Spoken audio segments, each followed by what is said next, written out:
Techwebcast, streamed from our brains to our mouths, to your ears, to your brain. It's like our brains are holding hands. Brain hands. That doesn't really make sense, but Techwebcast does. Tech stuff, gadgets, games. Come and wander around geek heaven with us. Techwebcast. Here, now. Holding brain hands. And welcome to episode 289 of the Techwebcast podcast, recorded on the 24th of May 2014. Techwebcast is recorded every Saturday at 12 p.m. and please rate us on iTunes and like us at facebook.com/Techwebcast. Our special guest today is Stephen Langsford, who is the founder and CEO of legendary Aussie video streaming service Quickflix. And I believe we actually have a couple of giveaways later in the show. Let's get into it. How are you doing there, Brad? I am good, mate. How you going? Very well, thanks, Brad. It's been a very busy couple of weeks. Yes, it has indeed. You haven't been on for a while. What's been happening?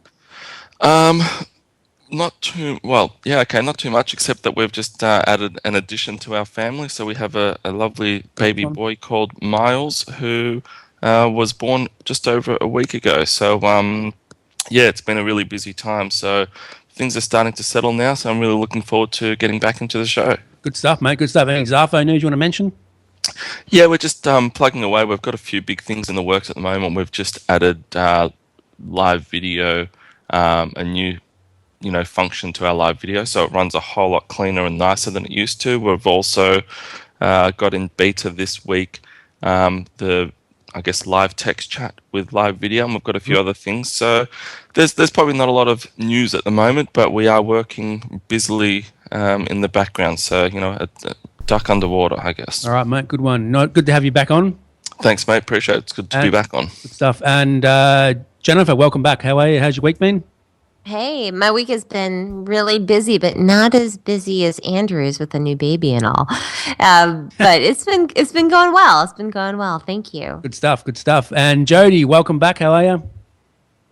Doing awesome. Awesome. We had a dog show this morning. Jewel took best of breed, best of winners, best puppy. Wow. I know, right? But of the Malinois, not of the whole show.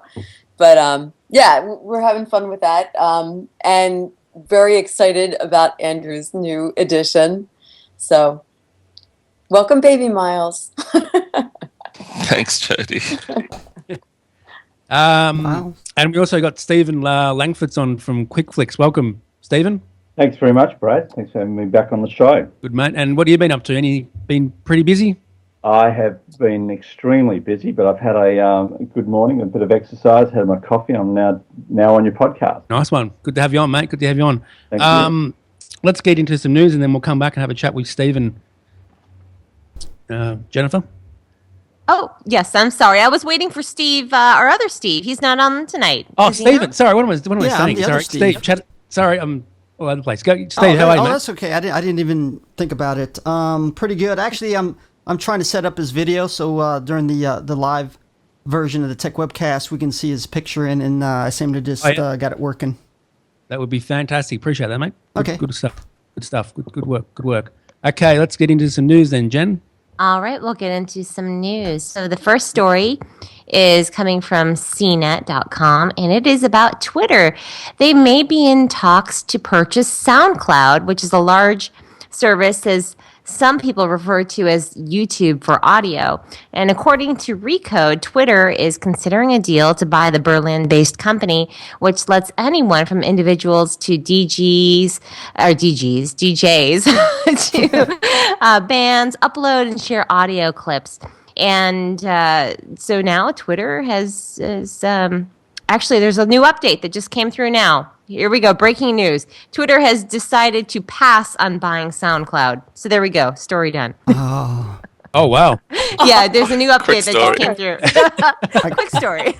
That would have been cool, though, if they did buy it, I reckon. I love SoundCloud. So do I.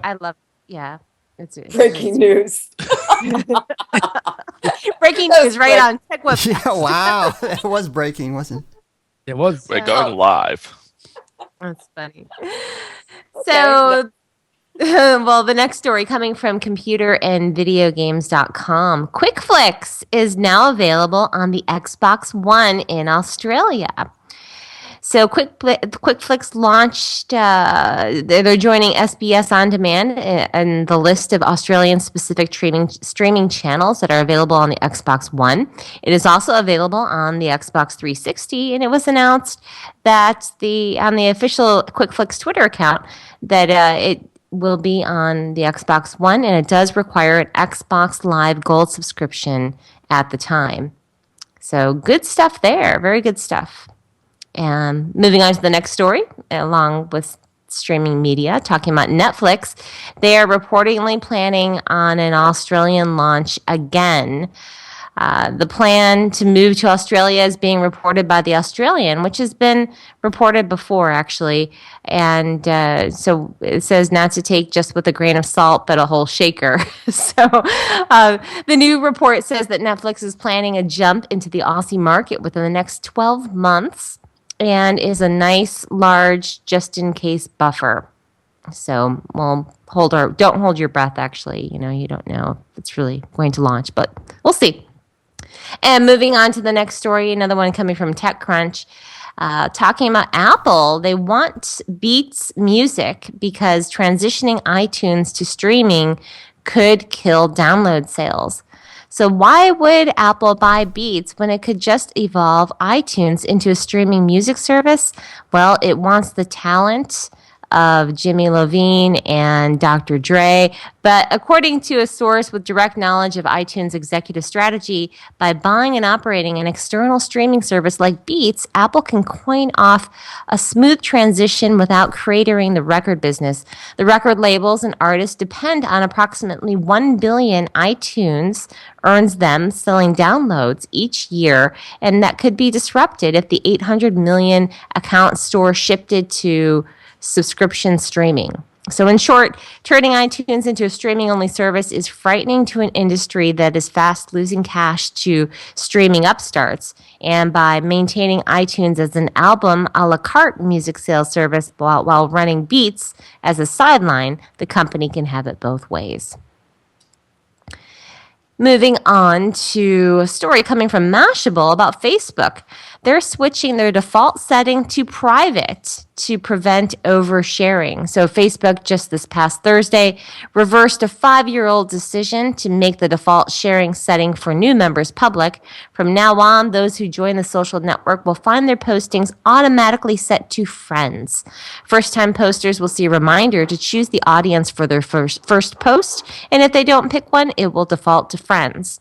And Facebook made this change, they say, to protect users from oversharing. They recognize that it is, to quote, much worse for somebody to accidentally share with everyone when they actually meant to only share with friends compared with the reverse. The decision comes as Facebook over the past year has moved to become more of a player in real-time conversations with hashtags and trending topics lists. Facilitating conversations requires more users to make public posts to reach critical mass. And Facebook hasn't released figures yet about its public to private posts, but Consumer Reports in 2012 found that 28% of Facebook users make all of their posts public. And moving on, another story from TechCrunch about California, and they are going to start granting licenses for driverless cars in September. So come this fall, come in September, the California Department of Motor Vehicles will be granting licenses to autonomous vehicles and their human co-pilots, which will make it a bit less legally iffy as to whether or not they're actually allowed to be on a public road. And the good news, the license will only cost $150, but that will actually cover 10 vehicles and up to 20 test drivers. The bad news, which is probably actually safe here, is that you can't get a license, so don't go out trying to get your own Google car today. The terms of the license are that you must be a designated employee of select autonomous vehicle manufacturers, and the vehicle needs to be insured for at least $5 million against personal injury, death, or property damage. Also, the test driver has to be able to take immediate control of the car at all times. The test driver must have be a licensed driver for at least 3 years with no more than 1 point on their license and no accidents that resulted in injuries. Anyone who's had their license suspended in the past decade due to a DUI is not eligible. And any accidents while operating the autonomous vehicle that result in damage or injury must be reported to the DMV within 10 days. Another story coming from this one, the nextweb.com, another one about Facebook. Facebook partners with Constant Contact to let businesses include restaurants on their pages. So Facebook just updated its pages feature with the ability for restaurant businesses to add menus. So they do have to be a restaurant/cafe as their page category in order to launch the menus. So that is a neat feature to look forward to. Now, another story coming from The Verge. Google Fiber is teaming up with Netflix in fight against Comcast's internet trolls. Google fired a shot against across the bow of big ISPs like Comcast and Verizon the other day, stating that in a blog post from its fiber division, that it would never charge a content company like Netflix fees for direct interconnection with its network. This positions Google squarely behind Reed Hastings, who has argued that such interconnect fees are an unfair toll being charged by internet gatekeepers and that the FCC should ban them as part of an expanded definition of net neutrality. The public display of allegiance from Google siding with Netflix against the ISPs is part of the larger battle that is heating up as the FCC debates the future of its open internet rules. And moving on, Chromecast is coming to Australia, and do you think it's worth getting excited over? The Chromecast device will be launching approximately May 28th for only $49. And this was something that was slipped, that Dick Smith actually let slip. And after they saw it, that was taken down offline, so now it's no longer online. But now the rumors are out there that it will be coming out on May 28th for $49. The Chromecast has gathered plenty of attention, and this is mainly due to its low price tag and ease of use. It has support for Netflix, Hulu Plus, HBO Go. Those are some of the big draw cards for the U.S. users, and none of those services are officially available in Australia. So getting U.S.-only services like Netflix to work on a Chromecast in Australia has been complicated because the first batch of Chromecasts, only intended for the U.S. market, were locked to Google's DNS servers. This made it more difficult, if not impossible, for Australians to import a Chromecast and bypassing geo-blocking restrictions on the U.S. services. So the DNS settings reportedly aren't hardwired on the Chromecast model on sale in Europe, so hopefully the same will apply for the Australian model. Locking foreign Chromecast to Google's DNS servers would seem impractical, especially if it is disrupting the supply of unmetered content by some ISPs. And that is it for the news. Good stuff, Jennifer. Appreciate you. Sure, you picked some great stories there, Brett. Thank you. Let's go to Stephen and see if he's got a view on any of them stories first.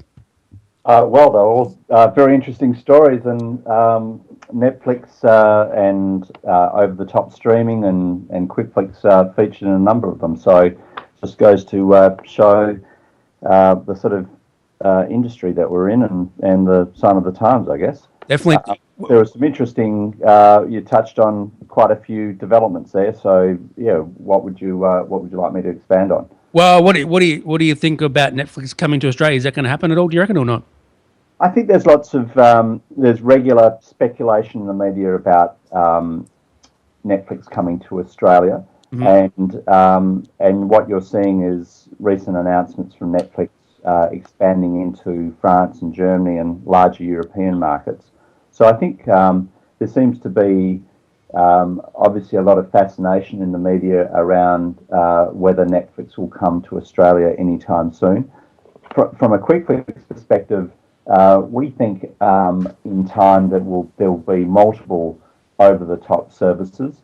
Obviously, we hope that Quickflix will be a major player amongst those, but equally, all the evidence, and I'd be interested from your folks out of the US on their views, but all the evidence is that with these over-the-top services that are priced, circa $10 a month or thereabouts, that consumers are opting for multiple services. So when I go to the US, folks are taking Netflix, and they might take Hulu, and they may take Amazon Prime, I beg your pardon, and they may also be subscribing to HBO. So I think in this world of amazing content and amazing sort of particularly TV drama series that's coming out of the US, coming out of UK, Scandinavia, et al., that there's more amazing content than there are hours in the day to consume it, in fact. So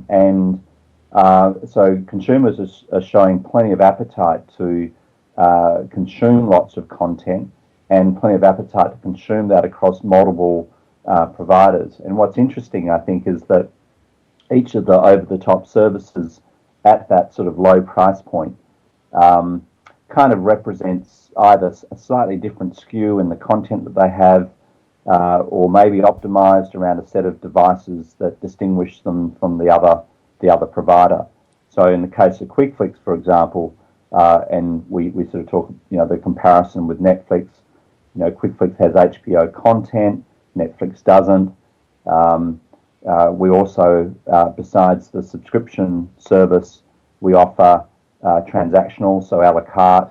That means that we can make available latest release movies much sooner than they come to Netflix, for example. Mm-hmm. So we all will differentiate, and I think it's a great time to be a consumer because you're going to be presented with plenty of choice. Yeah. I think your earlier question about whether Netflix will officially come to Australia, I think the consensus view is that they're really focused on larger markets, and I think from a business point of view, really that's the opportunity for Quickflix now to kind of run hard, continue to sort of make our service available across all these fantastic devices, add more content, and become a major player. It's a big market. Definitely, mate. Yeah. Yep, definitely. All right, Andrew, any views on them stories, mate? Yeah, there's a couple. I think it's interesting with obviously Netflix and Quickflix. I think there's benefit as well with Netflix coming to the Australian market, because it's probably going to open up a lot of Australian consumers to just what's available online as far as streaming services are concerned. They're probably going to come with a whole lot of dollars for marketing and TV and those sorts of campaigns. So I think there's real benefit in trying to spark up this sort of online platform, and from a Quickflix perspective, I really see that there could be a benefit there in people saying, okay, who are the providers, and actually doing some homework and saying, is this a service for me? There's 3 or 4 potential providers. Which one do I want to go with? So that's from that perspective. And then looking at the Chromecast, if they do move into Australia, as is being reported through Dick Smith, it'd be interesting to see if US residents and people like that actually purchase Australian units or European units, because they're not locked to Google's DNS servers if they're fully open. So it should be interesting. I know that Jennifer sent me across a US Chromecast. Maybe one day I'll send her across an Australian one that's not locked to Google's servers. Yeah. So Andrew, do you reckon it's worth us buying an Australian one? Do you reckon, or not? That's a really good question. There's obviously with Apple TV, I really like the Chromecast that I've got and what it does. Yep. Is it worth buying an Australian one? Probably not for me, because I've got one. If I didn't have one, I'd certainly recommend that people do consider buying one. It's a great device that just gets content out of your pocket and onto the big screen, really. I really don't. That, it does it well. Yeah, I really don't use mine anymore. I use AirPlay most of the time, and yeah. I mean, I do use AirPlay a lot too, but I'm very much a iPhone specific person. Mm-hmm. I've got a number of friends who are on the Android ecosystem, and for them the Chromecast will be fantastic. Yeah. So I think it's a great product. It's obviously quite cheap, to market. And just from another story too, the US driverless cars. I think that's really interesting too, how we are starting to continuing to push forward with driverless. I mean, we will get to a point very soon, where the taxi industry is going to get a shake-up with driverless cars and all those sorts of things. So we really are starting to move to that Jetsons time.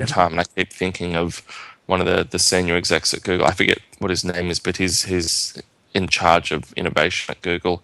And I think he's in his early 60s, and he's convinced that we're going to reach a point in technology shortly where he won't need to die, where we'll have the technology to effectively reverse before he passes away, which is just baffling, the direction and the speed that we're moving in. That's crazy. Okay, Chatterbox Live, do you have any views on them stories? Yeah, a couple of them. Actually, mentioning about the driverless cars by Google. I don't know. It kind of scares me in a way, not having drivers, because you lose that human element. Of course, I understand that they have contingencies and things like that. And of course, in some ways, it may actually be a good thing that takes away from drunk driving per se and texting while driving, things like that. But I don't know, that it still scares me a little bit with no drivers. And also with, let me find that story here. That has to do... Oh, there we go. With Beats, supposedly they're trying to bring in Beats, Apple, so because they are losing downloadable songs, are going away with the subscription service. I think it's going to help him despite, if they buy Beats or not, because that's just the way the model's going with streaming music. Of course, there could be some other reasons. We theorized that was one of the weirdest acquire companies of Apple, because everybody was speculating the reason why they're getting this. And I do believe it has to do with streaming music. I don't know if it's per se with downloadable music, because that's going to happen regardless. I don't know. We'll see. But those are my thoughts. All right. Cave Tier, welcome to the... Hey, thank you for having me. Good to have you on. You're running late. You had some family stuff. Yeah, it's called dinner. All good, mate. All good. We're going to chat to you about Chat Center very soon. Good. Can't wait to hear about that. Jody, any views on the stories? Well, the whole concept of a driverless vehicle kind of scares me. And the reason it does, when you get on an airplane, you have no control. You're kind of sitting in a space, and you're hoping that whoever is at the helm of the plane is capable, and that you're going to get there safely. But really, the control is out of your hands. And to the extent that when you're driving, I mean, not all people are good drivers, but nonetheless, you still have that feeling of control. I don't know, but the whole concept of a driverless vehicle doesn't make me feel confident. And I can appreciate that the insurance is going to be something like $5 million. But wow, I don't know, that kind of, and especially being a motorcycle rider, drivers are really pathetic as it is. Well, they may improve then. Yeah, I know, right? But true. at least I can make eye contact with them. What do you do with a driverless vehicle, Well, it means you've probably got time to watch more stream movies if you're not having to drive. Hey, that's a good answer. Did I just hear a Quickflix and Ford? That's going to be our new alliance. But I just wanted to jump in there actually, because we were talking about Google Chromecast. I've seen it in action. I think it's a really super exciting development. I think Australian consumers to have that device in their hands, to be able to see it in action, I think it's really going to open up a huge market for players like Quickflix and others. So we're very excited about that development for sure. And it's at the right price point, and it just makes the whole kind of TV experience, turn your mobile into a remote control. I think lots of people are going to be very excited about that. Definitely. It's always good to get shows onto a big TV. Well, exactly, and this week we've also, as you mentioned, we've gone live on Xbox One. Yep. Again, a fantastic device platform. I'm really enjoying watching. I'm actually watching the series, the Wire on Quickflix via my Xbox One presently, and it's probably the best kind of device experience I've seen Quickflix through to date. So, if we're on Google Chromecast down the track, then I'd be really delighted by that as well. When will it be on the Chromecast, reckon, Stephen? Well, I think we have to sort of wait and see, and we'll wait for the official announcements around Google and launch, etc. And but we certainly are targeting that device. In fact, all the popular devices for Quickflix to be over, and it's clearly worked very well for Netflix in the US. That's for sure. Definitely. Who else? Jennifer, any other views you want to mention about the news stories? I agree with Stephen in regards to the Chromecast as well. I do use my Chrome. I just used it yesterday, actually, and it's just a quick way to get content and throw it up on the screen. And then also another nice thing is it's, let's say if you have it in a vacation home, for example, and it's not, the content is tied to your device, not to the Chromecast. So anybody can sling up their stuff on that Chromecast, and it's I think it's great for vacations or vacation spots and things like that. But as far as some of the other stories go, I'll throw something on the little Facebook story about the menus. I think that's a great option. I'm always looking up businesses and restaurants on Facebook, right? Instead of Yelp, sometimes I'll look them up on Facebook, and I'm looking for their menu. And it's nice to see that they're adding that in there. So good for Facebook for that. And autonomous vehicles, I'm excited about them. Happy to see that they're actually going to grant some licenses for it. So that's pretty exciting. Hey, Jennifer. And yeah. Oh, I just thought of something. Maybe you can use your Google Glass to control the driverless Google cars. Wouldn't that be awesome? For remote control? That would be interesting. Did you all watch, it was over a week ago, but the Silicon Valley, the episode of Silicon Valley where the autonomous vehicle got one of the characters and took him off to an island? Did you see that? Anyone? No. It was funny, right? Yeah. It was hilarious. Oh, it's so funny. Yeah, it was great. It's interesting though with the autonomous vehicles.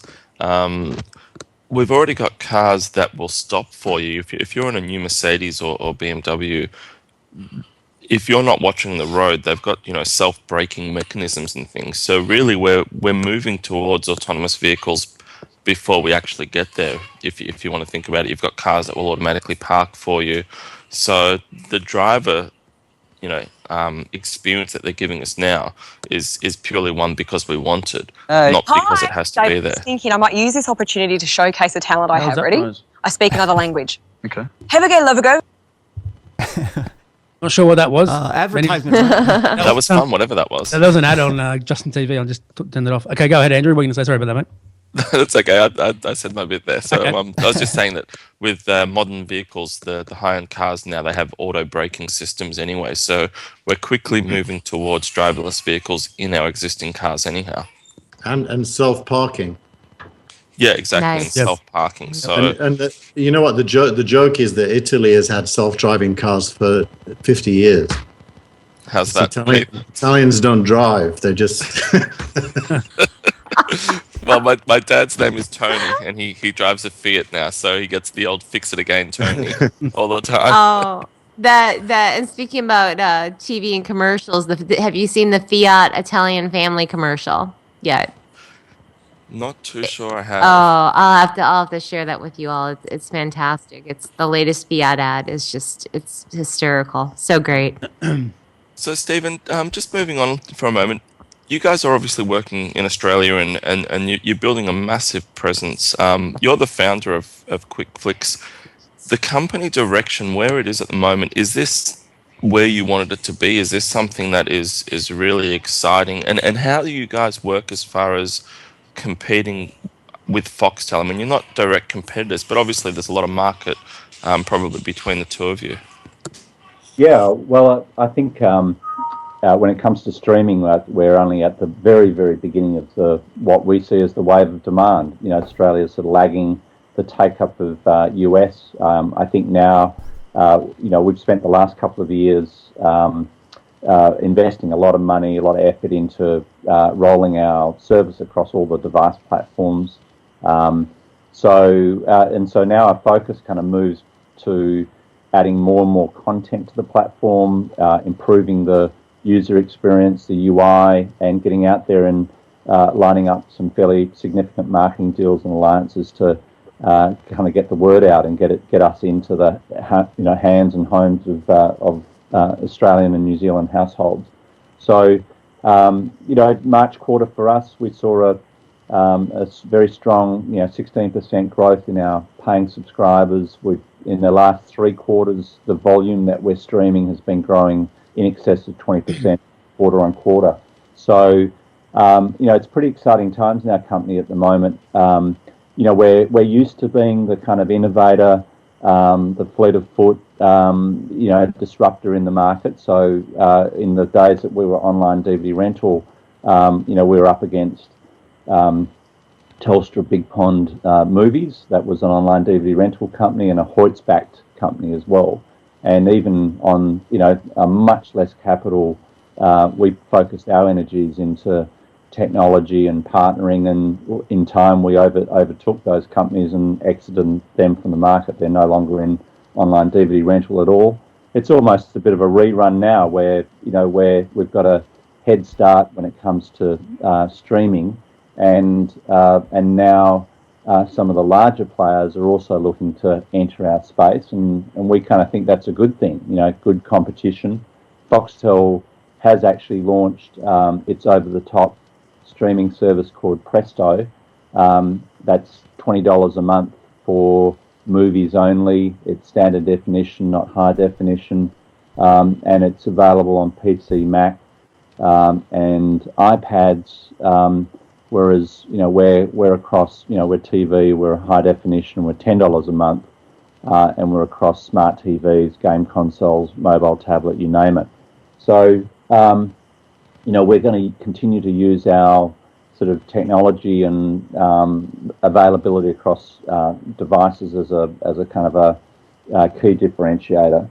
And the more devices that we add to our network, the more addressable market that we have, then the more that Hollywood wants to give us our content to be able to, essentially monetize that and generate revenues for themselves. And again, that's a great thing for consumers. So, there's a lot of good kind of tailwinds happening. And then sort of internally, the team's really, really busy, either working on new device platforms or, for example, we're in the process of just working on our new streaming website now. So it's been a little while since we've updated our website, our UI. We hope that will be launched over the coming month. It looks really fantastic, responsive design. So, hopefully you guys will enjoy that when we go live with the new site. Yeah, good, sounds good. When's that going to happen, Stephen? Next couple of months, or did you say? Over the next month, we're aiming for. So, it's a sort of a key initiative. Plus, getting out onto some of the kind of new device platforms. Nice one.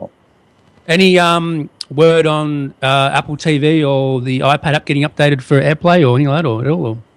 So I can assure you that we are working on our new iOS and Android apps as we speak. Okay. So look out for those. Again, over the coming weeks, we hope to go live with those. Apple TV, that's a fantastic product. I have an Apple TV at home at the moment, which we enjoy. I can't access Quickflix on it today. I would hope sometime in the future we are on Apple TV. It's got plenty of penetration in the Aussie market, so we think that would be a great platform to be on. So, but we'll have to stay tuned on that one. Yeah, definitely. No, I agree. AirPlay is great. I use AirPlay every day, and I'm sure Andrew agrees. You use AirPlay a lot, do you too, Andrew? Probably, yeah. That's a yes. That's probably a yes. Jody, any questions for Stephen? Sure. I'm just curious, Stephen, do you think the fact that Netflix has been lowering their prices and attempting to become more competitive, does that have a big impact on your pricing strategy I mean, I know that there's been some recent movement. Yeah, so I think so Quickflix has recently uh, announced its unbundled streaming only plan at $9.99. So we think that's a really, really great price point. All you can view for $9.99, including HBO content, and that entitles a subscriber to be able to stream 3 concurrent streams on up to 6 registered devices. So that's pretty amazing value. Netflix actually have gone the other way. They've recently announced an increase in their pricing, and they're starting to look at ways in which they may tier their pricing based on either the number of concurrent streams and the number of registered devices that you've got. So it's kind of interesting. I think for a time there, Netflix stood for all you can view one price. As they've kind of achieved, scorched earth and a massive uptake of customers, I guess now they're looking at ways in which they can, kind of probably move their pricing northwards, become more profitable, without what they did a few years ago, which is sort of jack up their prices 60% overnight. So I think we're just watching to see what they're doing there. As I said, they've introduced new price points, higher price points now. If you want to be able to stream multiple streams concurrently, or if you want to have it accessible over lots of devices, then you will be paying more. But as I said before too, it's a great time to be a consumer, but it's also a great time to be a sort of a content distributor like Quickflix, because everyone is trying to differentiate by greenlighting their own original productions. So whether that's Netflix, whether it's Amazon, Hulu, cable TV operators, they're all emulating the model that was made successful by HBO in the first place. So as I said too, there's more amazing TV series than there are hours in a day to consume it, let alone the stuff that you might have missed 3, 4, 5 years ago as well. All right. Jennifer, any questions? Yeah, I have to say, first of all, that it is really exciting that you do what you do and you're in the space that you're in. I think you're in an amazing space, and being one of the only ones really, and I guess the first ones in Australia to do this, it's huge. So I'm really excited for you. And as far as your content, like I'm on your website now and I'm looking at new on Quickflix, and for example, the film Her is on there, and I don't even think that's on Netflix on there. So you have some new titles available that are not available here in the States, that maybe they are via pay-per-view, but that's it.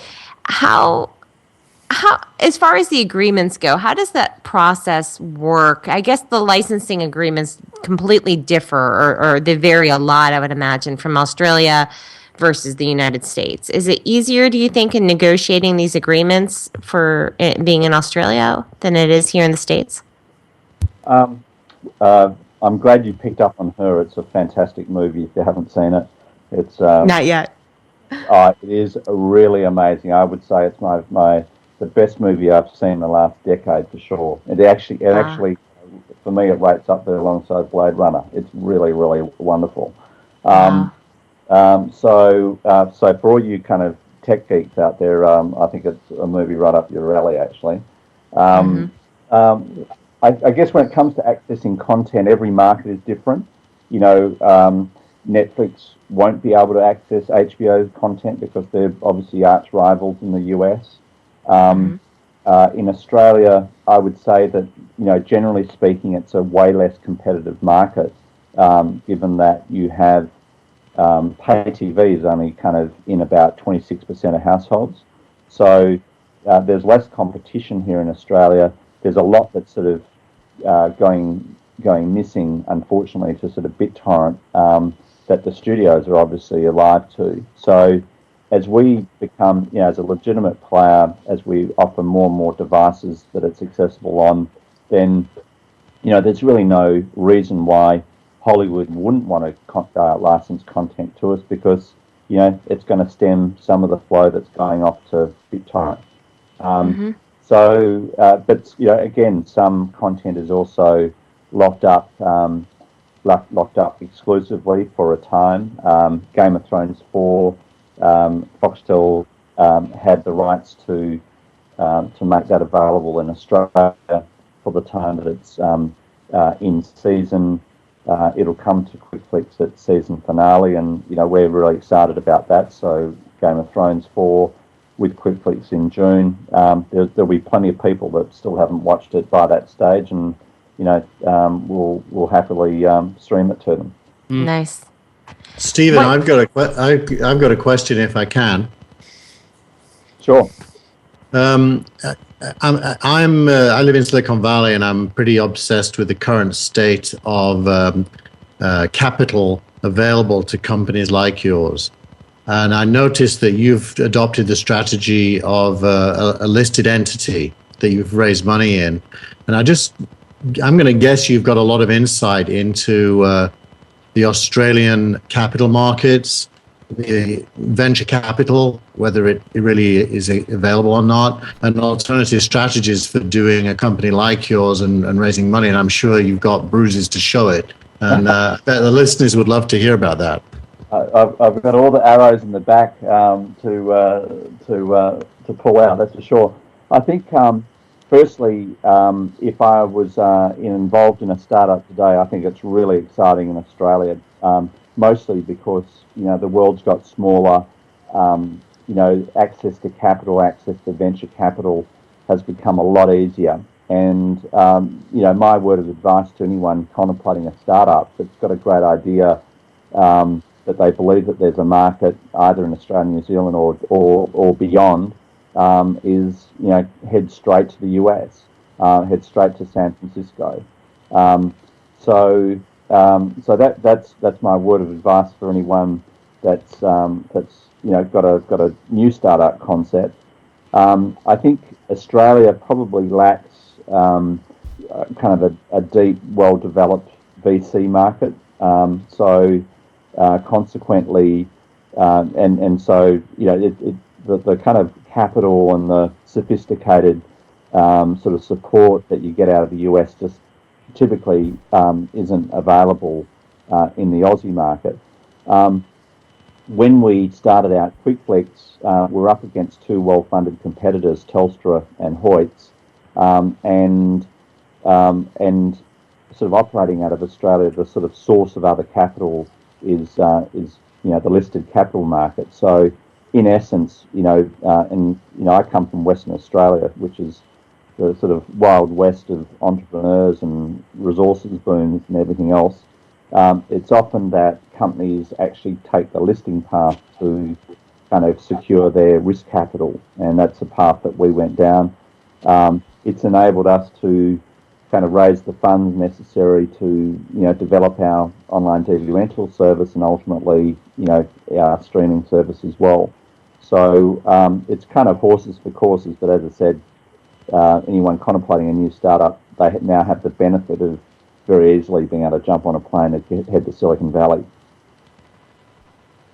I think I'd caution them that Silicon Valley is less paved with gold than it's reputed to be.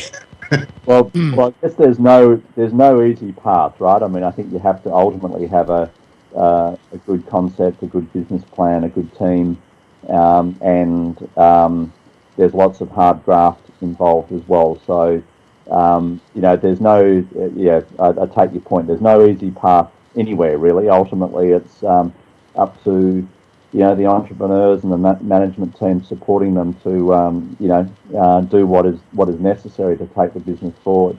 I mean, our team is super committed to doing what we're doing. If we didn't get the kind of buzz from positive customer feedback and playing with new technology and kind of on a mission to bring, I think, ultimately a better service at a better price point, then we'd be doing something else. But there's lots of hard work and sweat and tears and everything else, and raising capital sort of part of the sort of requirement. I think one benefit, though, Stephen, of the Silicon Valley aspect of venture capital is at least you're talking to people over there who have a real understanding of what the current market and the current play is. In Australia, for me, as a startup, it feels like everyone you talk to is at least a year or two behind the Yeah. times. Yeah. And that's one of the big challenges, trying to convince them that we're already there in a lot of cases. I agree with you 100%. I think I always get a charge when I go to the US, and you're just dealing with analysts and market players, etc., who have a really kind of deep, sophisticated knowledge about the market and where it's going, and I always get a little bit depressed actually when I sort of land back in Australia and I start talking with folks, and you find that you're sort of having to go through the very basics, and you'll get there, but it takes a lot of evangelizing, etc., along the way. Interesting. And just finally, Stephen, you said your price point sort of $10 on multiple devices for a high definition service versus things like Telstra, $20 low definition. And then if Netflix do arrive here, the standard play for US companies coming to Australia is that they tend to not look at what they charge in the US, but they look at what Australians sort of charge for things. So they'd probably look at a Foxtel service at $100 a month, and Netflix might cost $50 or $70. I think you're in a really competitive space, and if you can run a business at that sort of low margin and maybe put a few more dollars in when a couple competitors get here for marketing, and they're going to help open up a lot of people to the opportunity that for live streaming. I think it's a really positive space that you're in, and I think working quite lean as you are, I think you're really going to be able to upset a few competitors. I guess the only challenge is some of these big companies, Telstra and Netflix, they're obviously going to have budgets for marketing that will be able to far outweigh what you guys probably have. So it's going to be an interesting few years ahead, but I think it's going to be a good space. Yeah, well, there's no question we're playing in a large market. Billions of dollars opportunity. Everyone loves movies and TV. I think I'm not holding my breath actually for international players to come here to sort of fire things up. I think we're seeing the market fire up by itself. I think the opportunity for us is actually to enter into new partnerships in Australia with major brands and major customer bases to present Quickflix. So today we don't have a major ISP partnership.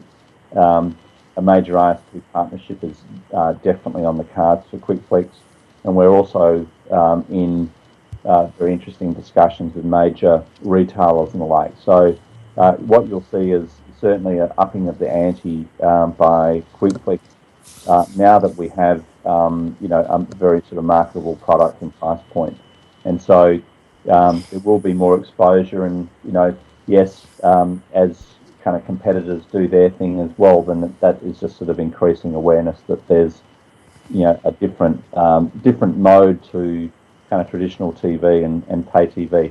I mean, this is all stuff for your US guests. They've seen this for the last 5 years in the US. Like, everyone talks streaming.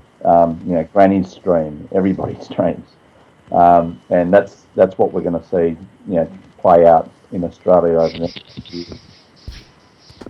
Stephen, what about if Netflix do come to Australia? Do you reckon you would partner with them at all, or anything like that? Or well, as I said before, I think if Netflix comes to Australia, there'll be an app alongside our app on the Samsung Smart TV or the Xbox One or whatever. And let's face it. I mean, if I'm paying $100 a month, which is the average price or the average subscription for a Foxtel customer at the moment, it's $100 per month. It's amazing. And that doesn't include your internet connection. So if I chopped that and took up Quickflix and took up Netflix, I could afford multiple services.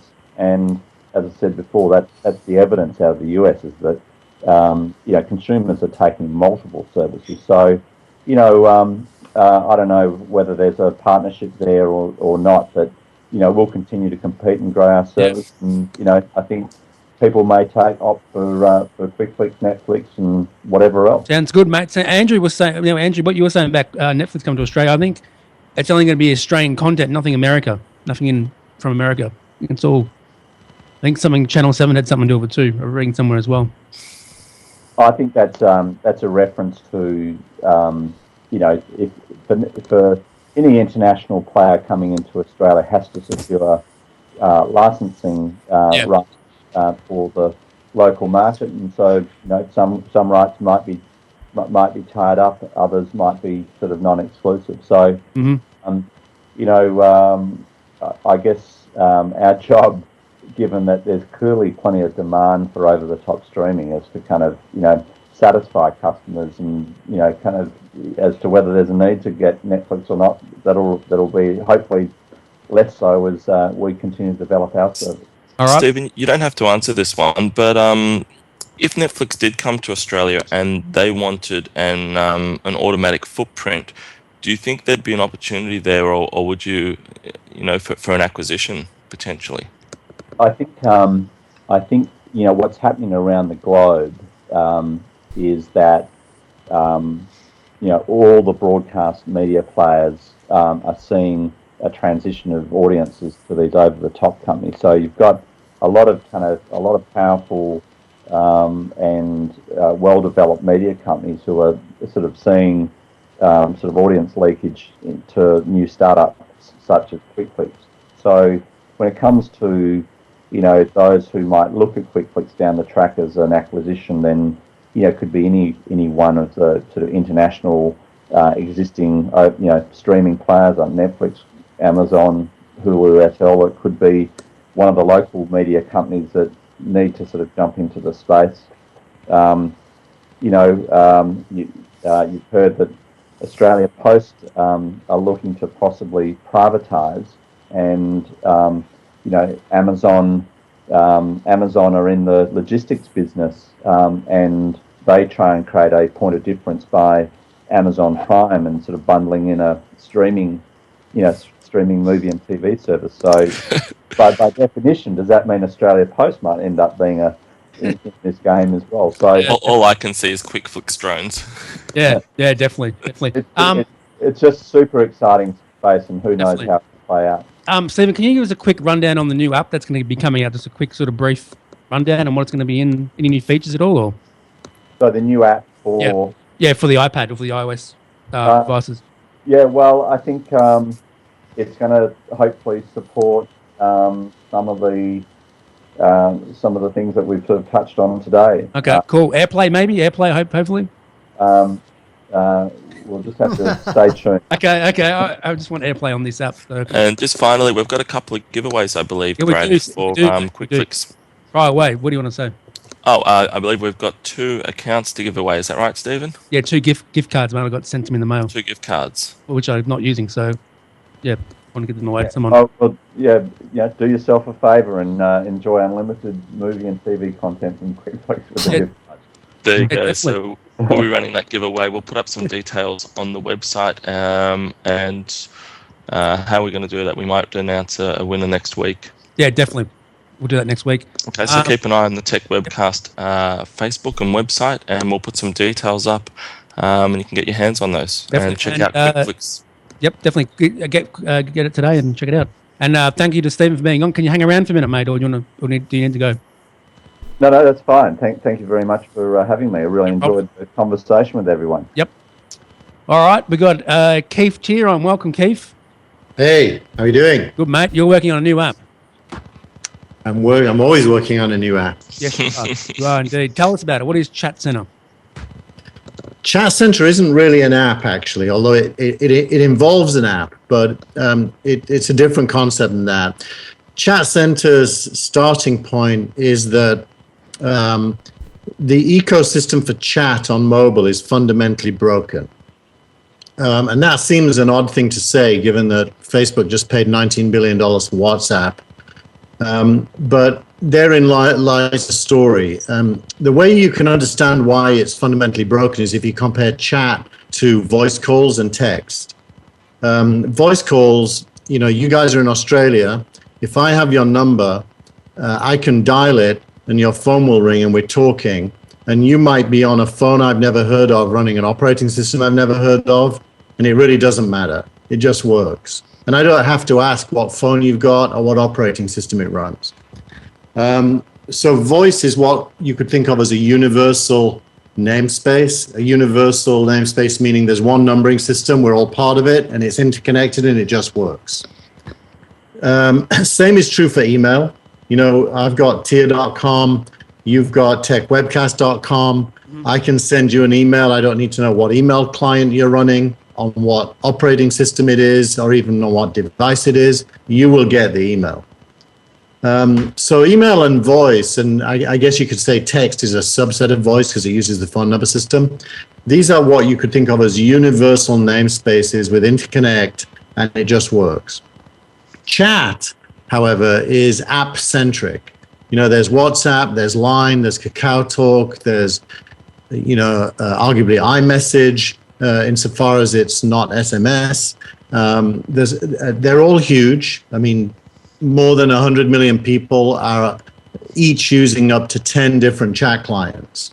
And if I want to chat with you, I have to know which app you're on. I have to install and be on that app, and I have to know your identity within the app. So that's three things that have to happen for me and you to chat. And we noticed with Just Me that what that leads to is people in apps start sharing chat handles in other apps so that they can talk to each other.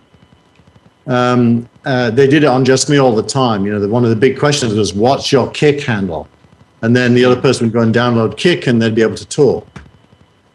So then we thought, well, what if we could make chat as universal as email and voice and text? And the simple solution to doing that is giving everybody a universal address. That is to say, a name that just works. Well, you know, the protocol that we all have on every app and on every device is HTTP. We can click on a URL inside the Twitter app on our smartphone, on a email signature, anywhere, and it will open a URL. So we said, how about we build a chat identity and a chat service with universal names that are linked via URL. Or to put it another way, people become hyperlinks. Just like when Tim Berners-Lee invented the web, pages became hyperlinked. What if people were hyperlinked with a single service on the end of the hyperlink, chat? So we built this cloud service called Chat Center, and it really only does two things. It lets you go and claim a name, and it lets you receive chats from third parties who know your name. Just like your phone lets you receive calls from people who know your number, or your email lets you receive emails from people who know your email. So it's exactly like, you know, abstractly speaking, it's exactly like email or voice. So so we called this service Chat Center. The reason we call it Chat Center is we kind of copied Apple's use of the name Game Center. You know, Game Center isn't a game. It's an app on the phone that provides information to games, like leaderboards and histories. So we said, how about this? We'll make Chat Center a cloud service. We'll let people claim a name. We'll allow anyone who knows the name to chat with that person. And then we'll build apps for each device that gives the receiver of the chat an alert or a notification every time someone wants to chat with them. So, you know, if I put my chat handle here in this Skype call, yep, we don't have to leave Skype. We can stay in Skype, and anyone who clicks on it, you're going to open a web page, and it doesn't matter whether you do this on a mobile phone, inside Skype itself, or on a desktop. It really doesn't matter, or on an Xbox. It's going to open a web page, and you're going to be chatting with me. So 7 billion people on the planet can chat with me, like Jennifer just did. I just got the notification, Jennifer. 7 billion people on the planet can chat with me by clicking that URL. So it's universal from the point of view of me. I can get chats from everyone on the planet. And I've got an iPhone, so if I hold it up to the screen, you'll see I'm now inside the chat with Jennifer. She is using Chat Center, so she hasn't clicked on the URL. I can see her. She's actually She cheated. But I can tell that. So I know it's really you, by the way, because you've got a chat center ID. If you did it from a web page, you could have said you were Jennifer. That's a temporary, ephemeral identity if you do it from a web page. You could pretend to be Jennifer and not be Jennifer, so I'd want to be sure you really were Jennifer. And my chat center would tell me you're doing it from a web page, so I could be a little bit careful to be sure it's really you. Now, you could think of businesses like Quickflix. They can have one of these for customer service. You can provision 100 iPhones, all with the same, chatcenter.me/Quickflix. Any of your customers can now chat with customer service just like that. No huge costs of putting in place customer service infrastructure. It'll just work. All you got to do is put the link there on your web page or in your app. When they touch it, they're chatting with you. So that's Chat Center. The idea is to make chat a first-class communications protocol alongside voice and email, not a second-class one that's siloed in hundreds of different apps. Let's do it. I love the idea. Yeah, same. I agree. Jen, if you use it, what's your view on the app? What do you think about it? What needs to be added and that sort of thing? Well, it's in beta, so I can't judge it right now. But from what I've seen of it so far, I really like it, and I tested it out with my parents. I sent them the URL just to see how user friendly it was, if they could figure it out. And they're in their 60s and 70s, and they did right away. And I asked them, how was it? Was it easy to use? Oh yeah, it was really easy to use. And so I've done that with some other people as well, and gotten them on it, and some of my peers at work also. So I really like it a lot. So I'm excited to see your plans for where it's going to go. I know, correct me if I'm wrong, is the vision to see it so that we'll be able to access them, we'll know when people send us a message, not necessarily within the app, but we'll get some type of notification elsewhere, perhaps, as also, or? Yeah, the roadmap, but first of all, the septuagenarian test is one of our key tests. So my designer lives in Melbourne. He's Russian. You guys know him, Alex. Yeah, we know him, yeah. And Alex, yeah. Alex's mum is in Russia, in Moscow. And our test was that his mum could use it to talk to Alex, because every app we've ever built, his mum failed to grasp. So this one, she totally got it. She just clicked on his link and she was chatting with him, and it totally beats that. So the roadmap, there's a lot of things in the roadmap, and you're right. It's not even in beta actually. It's really in alpha, which means we're only really talking about it to people who follow us on Twitter or Facebook, or people like you guys who know us. We've got about 2,000 testers right now who are on the system, and there's some very famous people like Ray Ozzie, the founder of Lotus, is on there. His chat handle is Ozzie. Katerina Fake, the founder of Flickr, is on there. Mark Andreessen retweeted and favorited it this week from Andreessen Horowitz. Nice one. Wow. So some of the testers are kind of influencer types, which is what you want. Our roadmap is, here's what we've got to do. Firstly, we've got to get Chat Center notifications working cross-platform. So that means Android and desktop have to be put in place. Once we have those three, iOS, Android, and desktop, then we have to have an SDK that will let any app developer build in Chat Center, so that if a user is in their app can receive the chat request and deal with it, and also have the history of all the chats, just like Game Center does for games. So it's basically a really easy to use API that you're building. It'll be we'll also have a JSON API for people who are more sophisticated and want to implement it with a little bit more control on their side. So we'll have an SDK, which is plug and play for a developer, and an API, which is much more, you got to write your own code. And the idea is that we don't want to own the chat experience, but because we're early, we have put a chat experience into Chat Center. We had to, so you could actually have a chat. But as soon as apps start to implement the SDK and the API, our belief is that users will just receive the chat request there. And that can be small apps. Like we have developers who have a windsurfers social network with 20,000 users. They want to chat with each other, but the developers don't want to build chat into their app. It's too much work. So they can just build this in, and they'll get the benefits of chat, but also the benefits of the universal chat addresses. So you'll use the same address in any app that supports it. So no one will have to remember multiple addresses for you. There'll just be one address. Keith, what about group messaging? When's it going to come onto the app in beta? So obviously groups is the most requested feature, but we've got to get it working one-on-one across platform before we do groups. Yeah. Groups isn't hard based on the infrastructure we built. It's just defocusing from getting it working everywhere first. The biggest complaint from the beta testers, when I tweet it, people say, well, I love the story, but Keith, come on, it isn't really universal. I can't do it on Android. So we explain, well, you're right, but it's universal from the point of view of the receiver. The receiver can receive chats from anyone on any platform, just from a hyperlink. It is not yet universal from the point of view of the sender. Okay. You can't send chats from any platform. You can, basically, you can only on iOS can you do both things.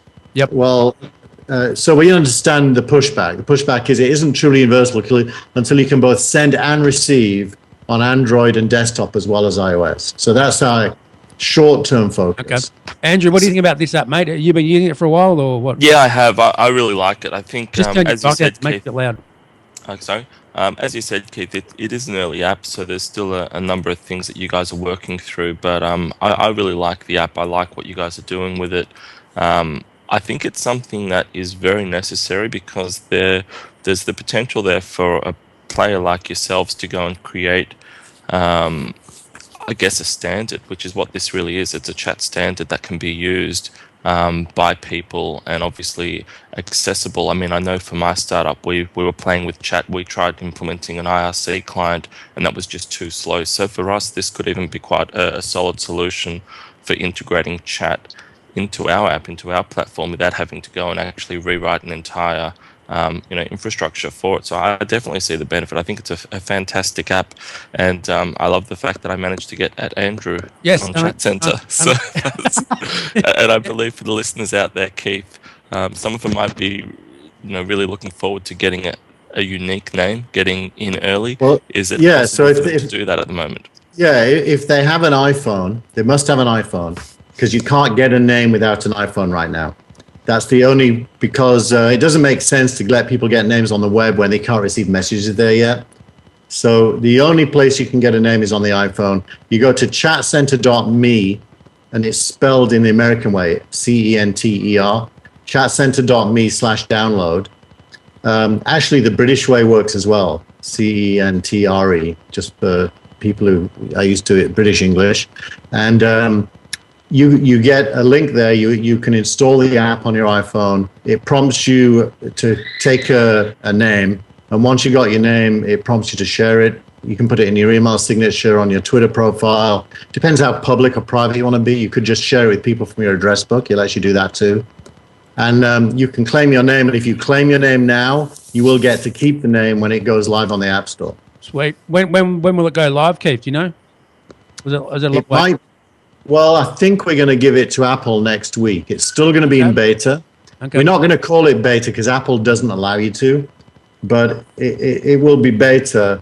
We just added photo messages to it. Yes. By the way, I mean, I'm really flattered you're all saying it's a great app, but let's be honest. Chat is pretty simple at the fundamental level. All it has to do is you have to be able to send free text messages or photo messages to each other. And guarantee their delivery pretty much immediately. So feature-wise, it's not like there's any special secret sauce. The secret sauce is in the universal name idea and the cloud service that lets anyone chat with anyone from a simple link. The app itself probably will never be, no one will ever say, wow, this does things I always wanted my chat to do, because WhatsApp and Line and KakaoTalk are already pretty fully featured. They all work perfectly well within their confines. So the real innovation here isn't the chat app as much as it is the concept of the universal namespace. Definitely. And I guess that's something Jody. you can ship out to people, so Yeah. you can go to big companies with thousands, hundreds of thousands, millions of users and say, would you like a chat plugin? Definitely. You know, you could have companies could take a chat name for every specific business that they want to support chat on, right down to the SKU level. You know, they could have chatcenter.me/Apple TV, and that could route through to people at Apple that just deal with Apple TV. That'd be cool. So ultimately, we will charge for commercial use. We're thinking it probably will be $9.99 a month US for commercial use, although it's going to be free initially until we get around to that. So even commercial use will be free initially, but eventually it's probably going to be free for individuals and something like $99 a year or $9.99 a month for commercial use. That's cool. Jody, what's your view on this app? Have you used it yet? You know what? I registered for it. I haven't actually used it very much, but here's my take on it. I think the idea of a universal chat app makes a heck of a lot of sense. It's brilliant, Keith. I would like to, there have been stabs or attempts to do something like this. Talk about Trillium and, there were tons of them that people tried. Microsoft, for example, has their own platform that you can use within the Microsoft suite that interfaces with SharePoint. To have something that can talk to SharePoint but can also talk to Messenger, I think that's a hit. So hopefully, it works and everything goes great, because I think it's definitely something that's necessary and needed. And to be clear, there's two ways you could do that. One is the hard, almost impossible way, and the other is the easy way. We've chosen the easy way. The hard, almost impossible way is to write to the protocols of each of those proprietary systems and integrate with them. And unfortunately, they don't publish those, and they make it very hard, if not impossible, to do. So you can't do what Trillion did in an earlier age on the web or the desktop, which was integrate the different protocols into kind of like a command center that speaks to each of them. The companies just don't open themselves up enough to do that. So the second best approach is to implement on a protocol that they all support, not their proprietary protocol, but the HTTP protocol, because every single app supports HTTP. You can click on a link in Twitter on the iPhone, and it just opens a browser control within Twitter without leaving Twitter. And now you're in a chat with me from Twitter, and you're still in Twitter. That's possible. What wouldn't have been possible was for us to implement the Twitter protocol, because they wouldn't tell us what it is. Okay. Chatterbox Live, do you have any questions for Keith before we go? Actually, it was more a statement. I think it's great that this chat center utilizes its platform agnostic, or if I can say that word correctly. It doesn't matter to the platform or necessarily the protocol, except I think you mentioned messages or something like that, app centric, which is great. And of course, I think that will help with adoption, because people don't have to worry, about setting it up too much. Are you on there, Steve? Are you on there, Chatterbox Live? What's your name on there? Oh, what's that? Have you signed up to it yet? Oh, no. Actually, I did know about it earlier, but to tell you the truth, I'm kind of interested in it now. Okay, get into it, mate, because the app's going to go off. Stephen from Quickflix, what about you? What's your view on this, mate? I'm going to take Keith's offer up and include and replace our call center with it. Sounds great. There you go. Nice. All right. And so you know, Steve, you can implement the same app on multiple iOS devices with the same username and password. And basically, the first one that replies to the inbound message, and then the other ones can see that somebody's already replied to it. So you're not limited to one device per identity. It's unlimited. So there you go. Stephen and Keith might have some opportunity to work through together. They're fantastic. Definitely. So you need the app first, right, Keith, to get your name and stuff. Is that correct? You've got to install the app on iOS to get your name. Yeah, that's what I told the guy the other day. I don't think he knew what he was doing, but he could understand why it wouldn't work. And he didn't. So how is the app funded to date, Keith? We've self-funded it, Alex and myself. We are just raising money. If you go to, I'll type it in here into Skype. There's an organization here in the Valley called Angel List. So if you go to angel.co/chat-center, there you go. I misspelled angel. Angel.co let me do it again because it's completely messed up. I was trying to talk and we have raised, we're raising $1 million US against a pre-money valuation of $4 million US, so 20% of the company. We've already raised 275 of that in the last week. Nice. By the way, an Australian entity, I just put it in the chat, called App Labs, that is a listed company, a little bit similar to yours, Stephen, in terms of its stage of development. They've got a valuation of about 6 million Australian. They're investing in it. Fantastic. Interesting. All right, Keith, want to say it before we go, or Stephen, you want to say it before we go, mate? Or say anything before we go?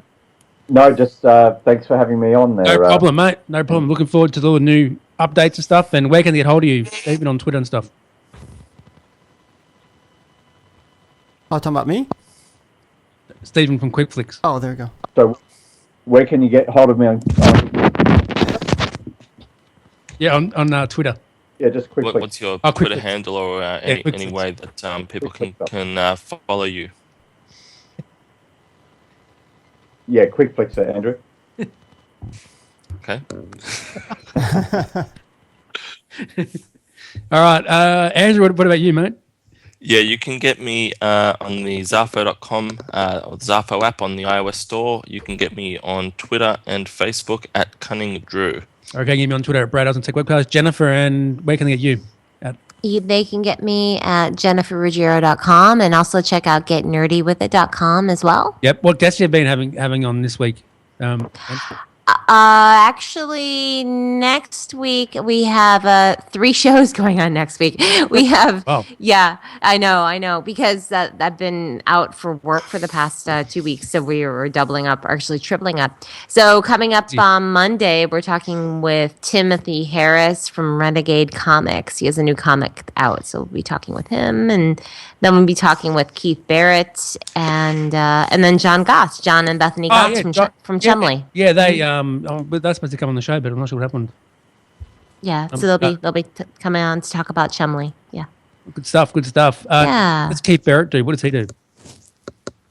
Well, Keith rides the rides at Disney. Oh, okay. Yeah, he does too. Wow. Oh, yeah. Disney, yeah. That's right. Ride tester? No, that's he's the jack of all trades. He does so many. His hand is in so many different projects. So, but yes, he's over at Disney World, and he's a big fan of Glass, Google Glass. Mm-hmm. Mm-hmm. Yeah. Jody, what about you? You can find me on Twitter as Sunswept. Find me at my website, webmarcom.net, and find me here at Techwebcast. Yes. Every week. Yeah. Definitely. Yep, definitely. We're at the local dog show. Wow. Dog. Yep. What about you, Keith? Dear? You can get me almost everywhere. I'm K-Tier, K-T-E-A-R-E. But of course, we have to brainwash you all. You don't really get me on Twitter at K-Tier or Facebook at K-Tier or Skype at K-Tier. You only really get me on chatcenter.me/Keith. That's it. I can see that coming. Good plug. Nice. Good plug. Yes. Steve, what about Chatterbox Live? What about you, mate? You can find me on Twitter as Chatterbox_live, and of course Justin TV /Linux Cool Dude, where you can also find the live version of the Tech Webcast. And what happened on your show today, mate? Just talking about different news stories and some video app reviews and things like that. It was pretty good. Nice one. All right, and I was awake at 7 a.m. Keith to watch your show, the Gilmore Gang. What do you think? Good show, mate. Love it. I watch it every week. Alexia Tosis from TechCrunch was on it this week. That's a first, which made it a bit more interesting. And what does she do? She's a co-editor there. There's 2 editors. She's one of them. Oh, cool. Okay. She's the crazy one that stirs the pot and doesn't stick to the rules. She's like what Mike Harrington used to be. And then the other one is the straight-laced one who, cares about journalism and structure and process. Like the Odd Couple. Yeah. But she's kind of interesting and he's organized. Yep. Definitely. Have you seen the show, Andrew?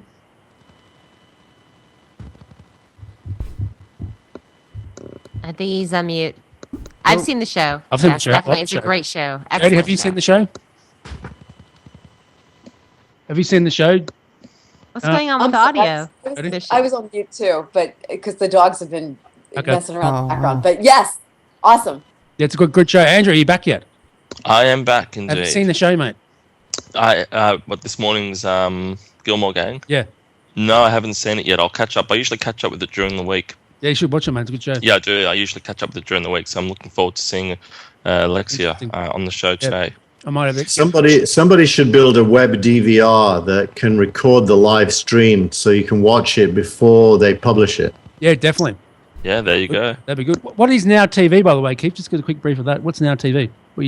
Behind? Nothing. It's a domain name I own. Did you see my 7-year-old behind my head there? It's a domain name I own.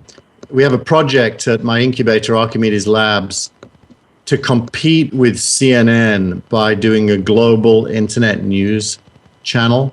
This should be interesting to Steve, actually, because it's an over-the-top idea. Turns out that internet news is impossible due to the contractual obligations CNN has to the satellite and cable companies. So they can't push a live stream of their real signal over the top. So there is no such thing as a global news channel. Now TV was created to just look at whether it's possible to do an internet-only global news channel that is as good as CNN, except with a lot of crowdsourced material and leveraging Skype and Twitter to reinvent the meaning of a newsroom in an internet sense. Okay. The only problem is it needs about $20 million to get to profit. So getting something like that funded from scratch is very hard. So we've been working on concepts, but we haven't actually pulled the trigger on doing it yet. Okay. All right. So make 20 mil out of Chat Center, and there you go. Yep, there you go. Hey, I got $20. That's the plan. All right. Thanks for being on, guys. Thanks, Steve from Quickflix and Keith Tier. Thanks. Bye, everyone. Thank you. Thanks, guys. Bye. Good night, everyone. Bye-bye. Well, that's it for Techwebcast this week. Thank you for tuning in. We hope you enjoyed having your mind expanded. Tune in next week for more tech talk with Brad, Jason, and whatever crazy guest they've managed to rope in. Don't forget to get the Techwebcast app from iTunes. Follow us on Twitter at Techwebcast, and of course check us out on Facebook too. Until next time, may the tech be with you. Peace.